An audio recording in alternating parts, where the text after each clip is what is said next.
Hi, I'm Chike Coleman of Sound on Sight, and that's Chuck Koplinski of the News Gazette and the Illinois Times, and this is Real Reviews of the Cinematic Underground, and this is the show where we talk about movies that are coming out this week and weeks past. So this week, Chuck, we've been away for like, what, 3 weeks? It's been a while, so I don't know what you want to talk to, but I would imagine there's plenty. Yeah, there is plenty. We have two films to talk about today, and then the rest of the floor is yours if you want it. The first of which is Maleficent. Starring Angelina Jolie, Elle Fanning, and Sherto Copley. Say that again. Sherto Copley.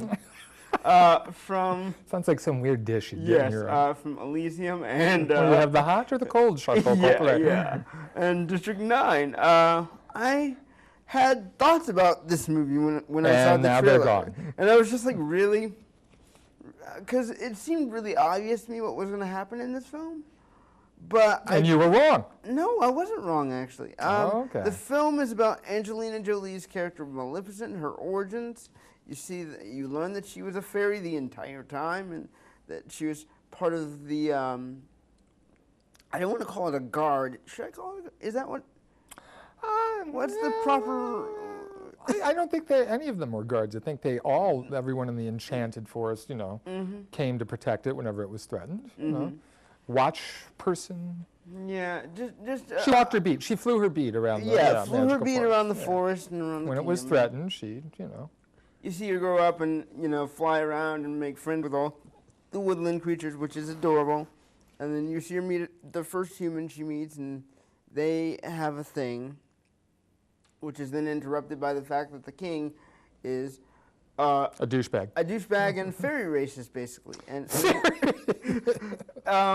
in the fact that sexist, fairyist, racist. Yeah. Okay, he's a fairy racist. He really doesn't like the fairies and the woodland creatures, and he wants them destroyed for his own personal gain, to say that he had conquered those lands and whatever. Right, it's a land grab. Resources are there, kind of like Avatar. Exactly. Maleficent basically stops him, and the guy says, "Oh, well, if anybody can, conquer that land, then they'll become king and succeed me." And that guy who Maleficent loved is like, "Bing, okay, I gotta go." And he's kill grown my into. friend now. He's grown into. He's grown into. I forget the actor's name. Oh, come on, you just said it. It's that. Sherto Copley. Yeah, right. And so he doesn't kill Maleficent. He instead burns off her wings, and that really pisses her off. In the sense that she decides, okay, this new child is going to be the devil and the spawn of all evil, and I'm going to curse this child until her 16th birthday to get her finger pricked on a spindle and fall into a death-like sleep. And that's the plot of the movie. Okay. Just kidding. There's more, but I don't want to... Say, because haven't I seen this before? Yeah. Wasn't it a cartoon? Was the cartoon in what, the 60s? I think 59, 58, 59. Okay. So then, of course, the child grows up and, gets curious about the woodland creatures and meets Maleficent. And the two kind of do a slight bonding thing. And, of course, Maleficent decides, oh, crap, I'm actually starting to like this kid. I don't want to have her fall under that curse that I put. But, oh, crap, I can't prevent it. But, oh, I want to. And back and forth it goes until, of course, the king finds out that Maleficent and Aurora are friends, and basically decides, I'm going to take my revenge on this fairy for befriending my daughter, and, tries to kill her several times over, leading to Aurora getting locked somewhere and the curse enacting and her pricking her hand on the spindle and falling asleep. And then you're like, oh, now we're at Sleeping Beauty stage. And that's where I'll stop. All right. What did you think of this film, Chuck? It was a good-looking film. I was never dull. I was never bored looking at it. Obviously, they spent most of the money on the look of the film, the sets, the special effects, and that worked for me. I really did feel as though I was in a mystical, magical other place. I liked that. I was surprised a couple of times, and I think that it speaks to Disney's power that they could get a PG rating on this film. Oh, definitely. There were a couple moments, especially when she loses her wings, I thought was quite shocking. Yeah. that this should have been a PG-13 movie, but obviously they wanted it to come off as more of a kid-friendly thing. How they managed that, I don't even know. She's fantastic, of course. I Yeah. mean, she was born to play this part. You can tell she's having a good time Yeah. playing the part, and I haven't often gotten that sense from her as an actress. I ended up being a little bored with it, though. I liked how the twist that they have, you know, in the third act, in which we see a different side of the Maleficent character. I liked that. But, you know, as someone who I went to the movie with said, you know, she becomes less interesting when she becomes more good. Yeah. And, you know, they're trying to, in trying to take this new point of view, you know, trying to get us to pay to see this movie again because we're going to take a new point of view, I think the story becomes a bit less interesting when you're changing things. The whole thing for me was really formulaic, and I want to explain why.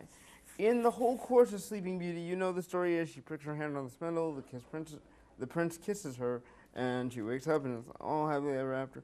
And for me, I basically found out from, you know, watching the love story between the king, played by Chiwetel Copley, and Maleficent play out at a young age, I knew exactly what was going to happen. Like, oh, she is totally going to want to be a part of his world and not be able to, and he's going to be raised to hate her, and there's going to be this all-out war between the two.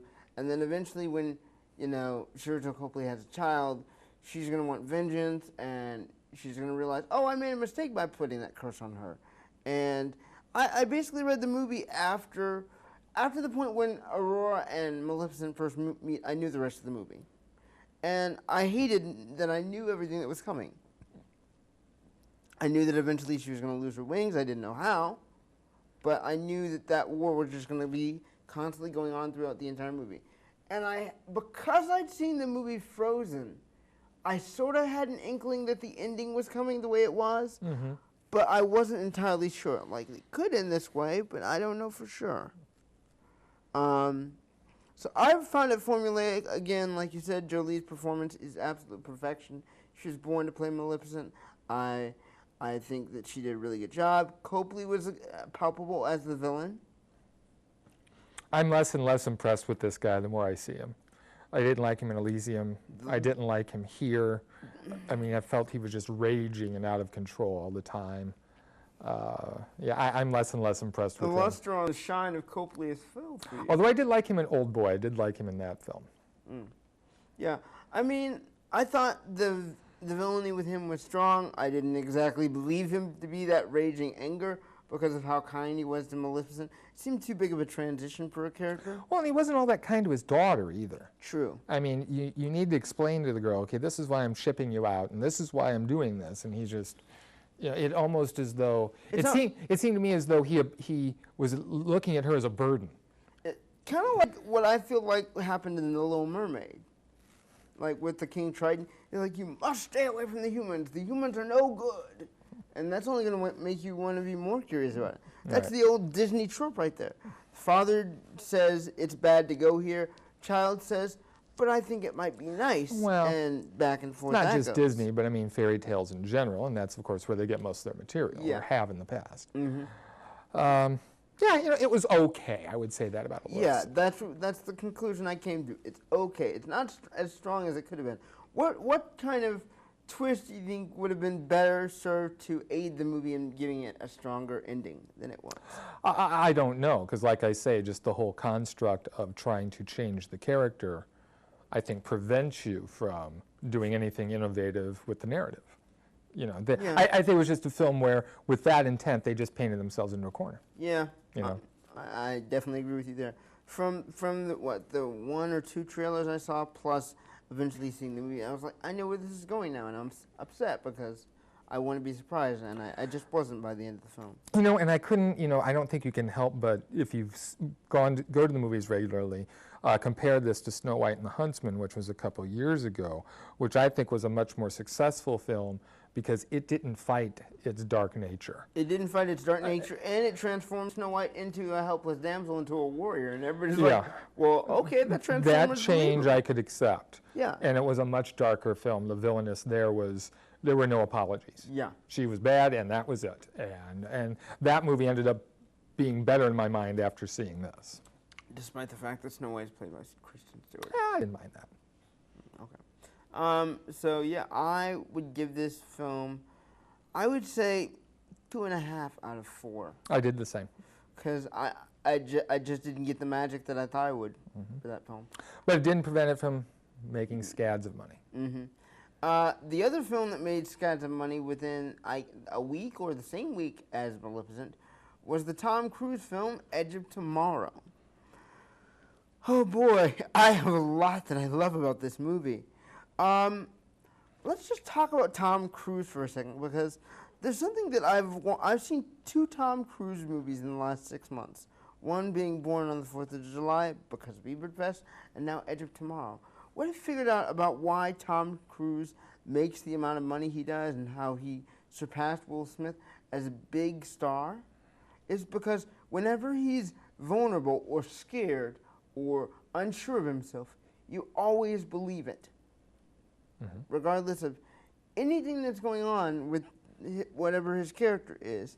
If he's showing those sides of himself, it's always going to feel like he's doing it with such conviction that you feel bad for him. You want to root him on. You want to cheer him on. And I think that's what makes him such a palpable action star. Having said that, those characteristics are definitely on display in Edge of Tomorrow, and it makes it a much stronger film than if another A-lister star was the lead. And this is directed by Tony, is that right? Tony Gilroy? Is that right? Yeah, Tony Gilroy, who directed Jumper and the Firstborn Identity film, which I think is a great... No. Is it right?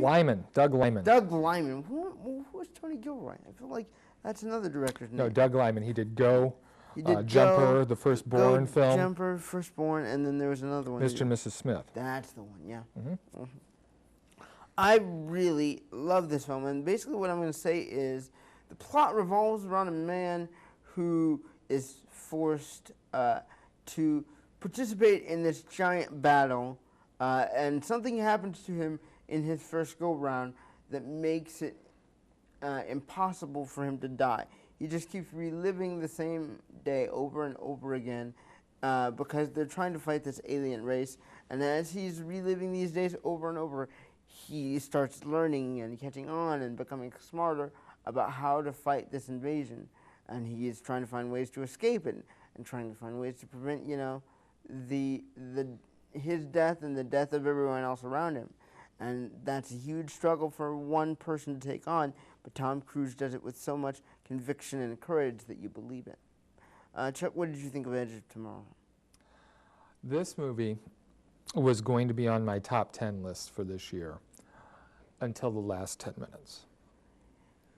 The ending ruined the film for me because the ending makes no sense. The ending really does make no sense. It was a movie, it was, hey, we want to leave you happy. Hey, we want to leave you with a good ending, a happy ending, and in doing that, they undercut the entire logic of the film. Because they basically disobeyed their own rule at the end of the film. Exactly. How is it that what happens at the end can then allow them to be alive once everything is reset? Because, okay, I have a lot of problems with that ending, but everything leading up to it doesn't kill the movie for me for some reason. Okay, and I'm not going to argue with you, okay? There's a film that I just got on DVD, one of my favorites, and it is often referred to as one of the great westerns ever made, called Red River. Yeah. And it has the exact same problem. It goes great guns, the last 5 minutes you're like, what the hell just happened? Yeah. But it's so good that you forgive it, and apparently that's how you feel about Edge of Tomorrow. Yeah, that's definitely how I feel about Edge of Tomorrow. It's not going to make my top 10 list because I'm so upset about that ending. Exactly, and I think that's what upset me most, was that everything was just, this is an exceptional film. This is, I love so-called summer blockbusters that are also smart. That's so rare. And we got that with this film, I think. We got that with the latest X-Men film. Yeah. So it really bothered me that it became suddenly so incredibly dumb during the last 10 minutes. I feel like there are 2 points when I was like, I'm off this train and I'm upset at this movie, but I still like it for everything that came before. One was when he was in the general's office for who knows what number of time that was. Oh, and he finally gets that little thing that he needs. I was like, what? No, that would not work. What, that he would finally be convinced? Exactly. I had no problem with that. Fine. I'm thinking law of averages. You do this again and again and again, eventually, fine. He'll say, what the hell, let me give it to you. Okay, so with the second group of people that he actually convinces, that's the other thing that was like, nope, would not happen. Second group, you mean the fellow soldiers? Correct, in Group J. Yeah. That was my thing. That was like, no. Again, no. I had no problem with that because I'm thinking law of averages, if he's going to relive this day an infinite number of times, eventually that will happen. What's the old theory that if you put a typewriter in front of a chimpanzee, eventually he'll type out the works of Shakespeare? I mean, so I had no problem with that. So, tell me where your problem was then, because those were where my problems were. I had no problem until the end, where they're dead. Yeah. They are dead. Yeah. But then suddenly they're alive. Yeah. No. Yeah. No. Yeah. That doesn't make sense. I had a problem with that too. You can't successfully complete the mission. Yeah, and then suddenly, because we have this time thing, no, you're alive? No. You've sacrificed yourself, and now everyone else can be alive. I would have no problem with that. Yeah, that's the perils of war. But the fact that the Cruz and the Blunt character are allowed somehow to go on made no sense to me. Yeah, I agree with that. I think one of the things that surprised me, and I think one of the things that makes the film work, is the humor in the film. Oh, yeah. I know a lot of people have problems with Cruz, and I agree in everything you say about what you said before this. I think the secret with him is that whatever role he has, he's giving 110%. Yeah. He may have been in bad films, and he's been in bad films. Yeah. But I never catch him being bad or less than engaged. Mm-hmm. He is there. He's going to give you everything he's got, even in a movie like Night and Day, which does not work. Yeah, that's a movie that's it a doesn't train work. wreck. It's a good idea, and I can see what they were doing, but it just didn't work. But it wasn't by any fault of his. No, it was by fault of, I think, in that film, if you want to go back to that film, Cameron Diaz. Being that much of a ditz bothered me. Having that much mystery surround that guy bothered me. Well, let's get back to Edge of Tomorrow. How did you feel about Blunt's performance? Oh, she's fine. I mean, she's fine. She's always good. Yeah. But as far as, and Cruz has no problem poking fun at himself here. Yeah. The many times, every time as the film goes through and the more times he's killed and comes back, his reactions to coming back and being frustrated, like, oh, I can't believe I'm back here again. I can't believe that mistake that I made. Like, dang it. Or I love the things where he was choosing which directions to go with Blunt before they went out, and then regardless of how much he tried to avoid that, it happened. He's like, no, I want to go back again. Yeah, but having to convince her and convince him. And also, I think another secret weapon in the film is Bill Paxton. Yeah. As his commanding sergeant or immediate commander on the field. I mean, every time he's there, he's stealing every scene with this, corn pone, hard-ass Southern. Rough, yeah. I mean, he's the secret weapon in that movie. I don't disagree with you at all. I thought he was hilarious. But, and I guess another thing I liked was we never really know why the aliens are here. Nope, they don't tell us. Or what their purpose is. But they actually address that in the movie. Yeah. He's sitting in the bar there, and somebody in the bar says, well, I wonder why they're here. And he says, does it really matter? Yeah. And that really is answering the question that of every film goer or every script writer. It doesn't matter why the thing's there. That's the threat you need to get your movie. It's the MacGuffin. Yeah. So I was at least happy that they kind of tipped the hat to, we understand it's not necessary, but people always give reasons for that, but we don't really feel like we need to. We just need something for him to blow up. Yeah. And they were neat little creatures. I mean, they were. But I kept wondering, what do you want? Yeah. And I would just say, go with the general. We want to invade. Yeah. And that would be perfectly fine. Yeah. I really think that the other strength of this film, outside of the humor, is the fact that when you put Cruise and Blunt on screen together and they're working together, the number of times when he's just like, I don't know if I can do this, but I still want to try. I still want to. Yeah. Because he gets defeated a lot. Yeah. Well, and that's another thing I liked about the movie is you're never sure. They never give you any indication as to how many times he goes through this cycle. I mean, there's no way of really tracking this. Yeah. Because there are some times when you know, okay, this is the first time he's doing this, and then there are other times, like the scene you're talking about, where he talks to the general. Like how many times did he get there? You have no idea. Yeah. You know, and I kept going back. You know, I think this is a relatively new trend within the past 3 or 4 years. How many films now are constructed like games? You know, this is just a game. Yeah. You know, we reset. Oh, you die. We reset. Let's see if you can get further along. You know, the Raid, the first Raid film, the Judge Dredd film. I mean, those are both were just levels in a building that they had to progress up. Inception. I mean, it's undeniable but that has an impact. Structure works for movies because it's something that people aren't expecting. Oh, I'm not criticizing it. I'm just saying, you know, this is an obvious correlation between the mindset of gamers who then, you know, that is having an effect on the construction of these films in the science fiction genre. And that's fine. Yeah. I mean, I think it works too. I'm really curious about, you know, where Cruise is going to go next, because I feel like it's time for him to do a movie that will get him considered again for an Oscar. Well, he's done 2 sci-fi films in a row, which I thought was a mistake, but this movie is making money.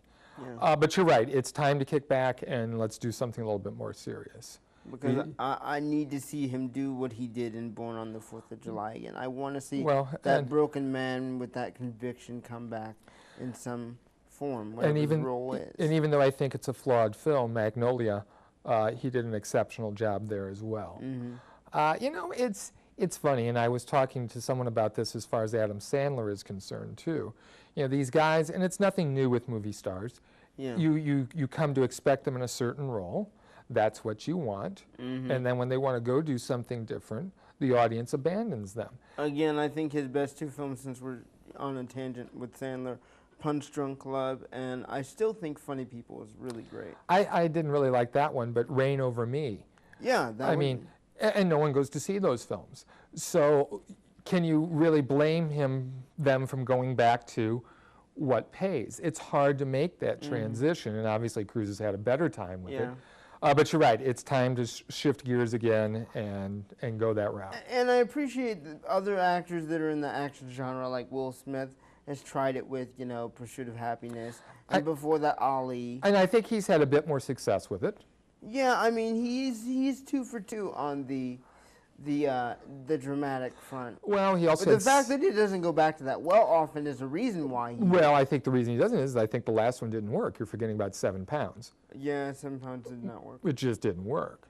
You know, and it's interesting though that when those guys do it, the public might not respond, but the industry does, because Cruise was nominated for an Oscar for Magnolia, and I think Smith was for Ali. Yeah. So their peers understand what they're trying to do, but the public, you know, just has such a hard time with that, and that's a shame. It's got to be frustrating just doing the same thing again and again.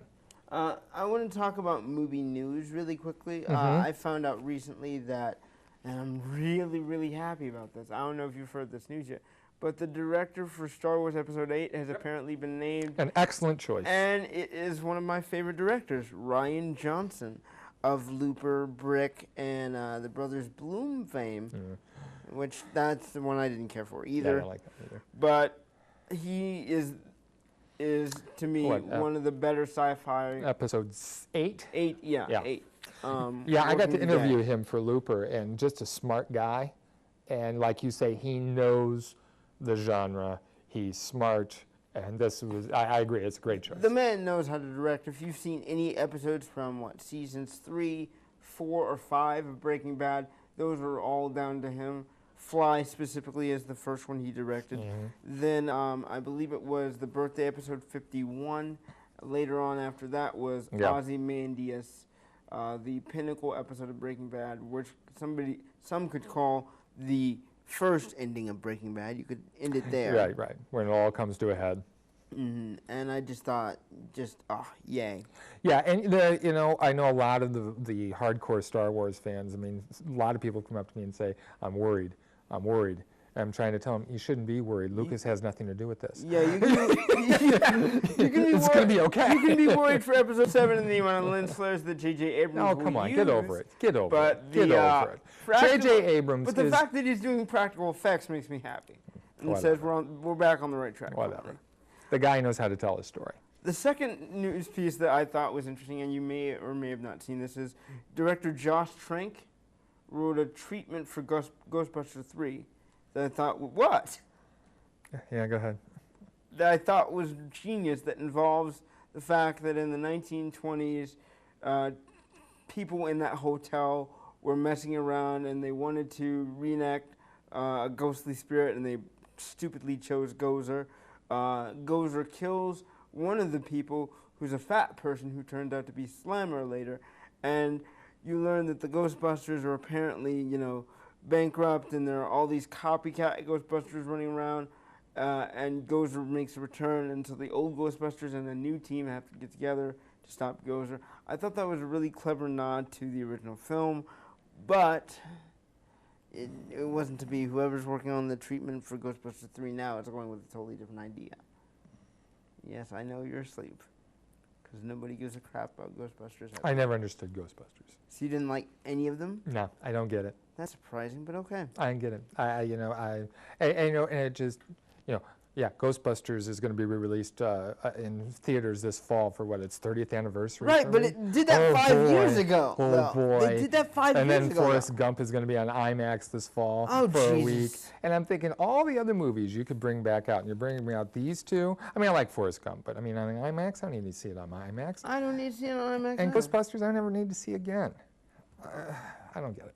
Okay. Next week, I want to. This is going to be painful for me, but next week I want to do 22 Jump Street. Okay. As one of our reviews. Why was that going to be painful? That one's not going to be painful because I'm also going to be doing Jersey Boys. Why is that going to be painful? Because I'm scared of Clint Eastwood making a bad film as he did with J. Edgar. Okay. So those will be the two new films that we'll cover next week, possibly a third, depending on what's at the Art this week. Do you know what's going to be at the Art this week? The Immigrant. The Immigrant started yesterday, and I believe he's keeping it for 2 weeks. Oh, what's that about? Is there anybody? It's about an immigrant. James Gray directed. Marion Cotillard is an immigrant from Poland. She comes over, has problems, and falls under the sway of Joaquin Phoenix, who says he's a businessman, but actually he's a pimp. Ooh. However, there is a knight in shining armor in the guise of Jeremy Renner. Okay. So that sounds interesting.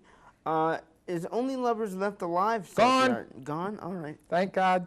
I didn't see. Did you? Yeah, you did, and you wanted to sleep through it. Okay. It was a slow film. Okay, fair enough. So that's the show for this week. Be sure to check out Chuck's work at the Illinois Times and the News Gazette, and be sure to check out my work on Sound On Sight. This is Chike Coleman. That's Chike Koplinski. We will see you next week.